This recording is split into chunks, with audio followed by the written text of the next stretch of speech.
মানুষের সাহায্য ছাড়া চলতে পারে না। কোন রকম নামাজ রোজার সামান জানলেই তারা যথেষ্ট। কথাটা বলা মাত্র মায়ের চোখে পানি এসে গেল, মায়ের চোখে পানি এসে গেল।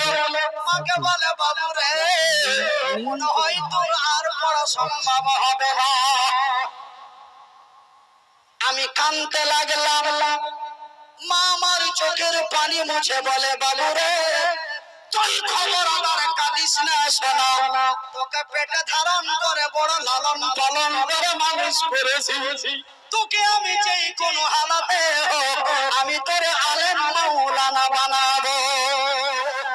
সুবহানাল্লাহ। ভাইজান বন্ধুরা আমার, আমার আল্লাহ মানুষকে দুটো পর্দা দিয়েছেন। কটা? আমার আল্লাহ মানুষকে দুটো পর্দা দিয়েছেন। একটা পর্দার নাম হলো লজ্জা, একটা পর্দার নাম হলো কাপড়। একটা পর্দার নাম হলো কাপড়, একটা পর্দার নাম হলো লজ্জা।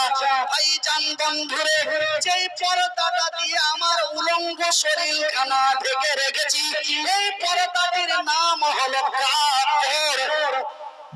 আরেকটি পর্দা আছে, সেই পর্দাটির নাম হলো কোরআনে